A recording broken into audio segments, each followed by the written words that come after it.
मंजिलें उन्हीं को मिलती है जिनके सपनों में जान होती है। मंजिलें उन्हीं को मिलती है जिनके सपनों में जान होती है। पंख होने से कुछ नहीं होता यारो, हौसलों से उड़ान होती है, हौसलों से उड़ान होती है। धन्यवाद।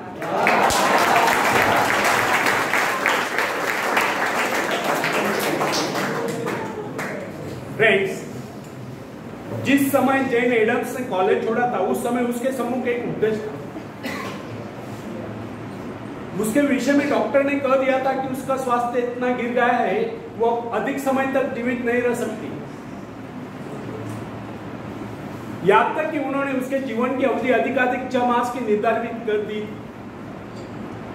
जैन ने कहा ठीक है 6 मास है, इन 6 मास में कम से कम वो एक काम तो मैं कर ही लूं जो मैं मानवता के लिए करना चाहती हूं। उसके अपने जीवन का उद्देश्य एक आश्रम की स्थापना का था। उसने पूर्ण विश्वास के साथ वो कार्य हाथ में लिया और जो जो अपने कार्य में आगे बढ़ती गई तो उसका स्वास्थ्य भी बेहतर होता गया। वह न केवल अपने उद्देश्य की स्थापना में सफल हो गई, अपितु 6 मास ही नहीं, वह कई वर्षों तक जीवित भी रही। यह उसका अपने पर पूर्ण विश्वास और परमात्मा की कृपा में अपार श्रद्धा और निष्ठा का ही परिणाम। हिप्नोटिज्म का चमत्कार देखिए। मैंने ऐसे व्यक्ति को भी देखा जो साधारण, उसको जब हिप्नोटाइज कर दिया गया तो उसने वह कर दिखलाया जिसकी कोई कल्पना नहीं कर सकता। उसको 2 कुर्सियों पर लिटा दिया गया, एक कुर्सी पर उसके पैर, दूसरी पर उसकी गर्दन और सिर, बीच का भाग अधर में। उसने अपने ऊपर 7-8 आदमियों का भार उस अवस्था में झेल लिया। अब आप ही बताएं कि उसमें ये अतिरिक्त बल कहां से आ गया? यह केवल उस व्यक्ति का करिश्मा था जिसने उसको हिप्नोटाइज करके उसमें यह विश्वास जगा दिया था कि वह ऐसा कर सकता। यदि उसमें यह विश्वास न भर दिया गया होता तो वह अपने ऊपर एक आदमी को भी नहीं बैठ पाता। फ्रेंड्स, यदि मनुष्य में आत्मविश्वास नहीं है तो प्रगति के पथ पर एक पग भी नहीं बढ़ा सकता। मनुष्य की सफलता उसके आत्मविश्वास के आगे नहीं जा सकती। सफलता केवल आत्मविश्वास का अनुकरण करने वाली चीज है। मनुष्य की संकुचित विचार उसकी असीम शक्ति को सीमित कर देते हैं। जो जो मनुष्य में आत्मविश्वास की वृद्धि होती जाती है क्योंकि उसकी कार्य शक्ति बढ़ती जाती है। मनुष्य की इस शक्ति का माप उसके उस तार से किया जाता है जिसके माध्यम से अपने सृष्टा से जुड़ा होता है।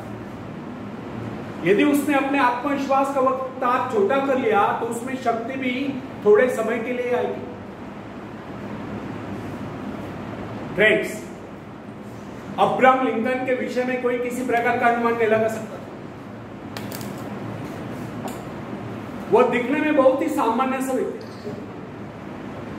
किंतु जो ही अमेरिका में पहले उत्तर दिशा से गृह युद्ध की सनसनाहट आरंभ हुई और राष्ट्रपति पद के निर्वाचन का समय निकट आता गया, अचानक लिंकन के मन में भाव उठा क्यों न वह इस बार अपने सारे राष्ट्र का भार अपने कंधों पर ले। बस फिर क्या था, विचार आते ही उसने निश्चय किया, उसका आत्मविश्वास जागा, वह राष्ट्रपति पद के निर्वाचन के लिए प्रत्याशी बन गया। उसने उन लोगों से कहा जो किसी उपयुक्त व्यक्ति की तलाश करें, आप मेरे नाम का समर्थन क्यों नहीं करते? उसने कहा कि उसके अंतःकरण में प्रेरणा हुई है कि उसको देश का कार्य करना चाहिए, इसलिए वो खड़ा हुआ। उसने उस समय के राजनीतिविदों को बता दिया कि इस विपत्ति की परिस्थिति में वह देश की भागदौड़ संभाले, उसमें ये योग्यता है। उसने अपना आत्मविश्वास प्रकट करते हुए कहा कि इस निर्वाचन में वह अवश्य विजयी। उसका यह कहना आत्मश्लाघा नहीं समझना चाहिए, अपितु इसे उसका आत्मविश्वास करना। उसका यह आत्मविश्वास सत्य सिद्ध हुआ और लिंकन राष्ट्रपति पद के निर्वाचन में विजयी घोषित किए गए। और दुनिया जानती है लिंकन एक सफल राष्ट्रपति हुए। फ्रेंड्स, जो व्यक्ति अपने भाग्य का निर्माता है, जो आत्मविश्वासी होता है, उसके प्रति सभी श्रद्धा और सम्मान की भावना है। इस प्रकार के व्यक्ति की सभी सहायता करते हैं। जिसके विषय में लोगों को विश्वास हो जाता है वह किसी विशेष कार्य के लिए नियुक्त है। ऐसा व्यक्ति जहां भी जाता है सम्मान पाता है। सब उसकी ओर हसरत भरी नजर से देखते हैं।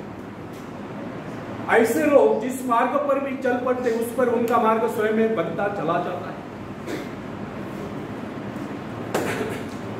फ्रेंड्स,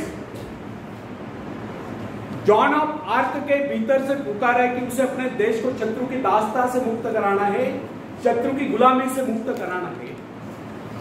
और इस शक्ति के आधार पर उसने फ्रेंच सेना का नेतृत्व किया और सफलता प्राप्त की।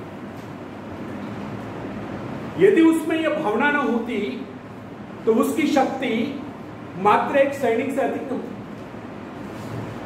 यदि उसमें आत्मविश्वास और ईश्वर पर विश्वास न होता तो वह कभी भी फ्रेंच सेना का नेतृत्व नहीं कर सकती थी। अपने आत्मविश्वास के बल पर उस समय वह चार्ल्स को समझाने में सफल हुई कि इस परिस्थिति में केवल वही देश की सेना का नेतृत्व कर सकती है, इस प्रकार देश की रक्षा कर सकती है। जॉन के हृदय में जो प्रबल आत्मविश्वास और ईश्वर के प्रति दृढ़ आस्था थी, उसके बल पर उसने फ्रेंच सेना का सेनापतित्व संभाला। उसका आत्मविश्वास वरदान सिद्ध हुआ। यद्यपि उसको युद्ध कला का प्रारंभिक ज्ञान नहीं। बाल्यकाल में जब अपने माता पिता के भेड़ों की रखवाली करती थी, उस समय ही उसको कुछ आभास हुआ था, किंतु उसका पिता उसकी खिल्ली उड़ाता था। इसके अतिरिक्त वो नारी थी। नारी को सैनिक रूप में देखना हर किसी के लिए सहज नहीं होता, किंतु आर्क का आत्मविश्वास उसको उसके पद से डिगा नहीं सकता। उसको किसी की परवाह नहीं थी कि कोई उसको कोमलांगी कहकर उसकी खिल्ली उड़ाए, किंतु इतना साहस था किसमें जो उसकी खिल्ली उड़ा।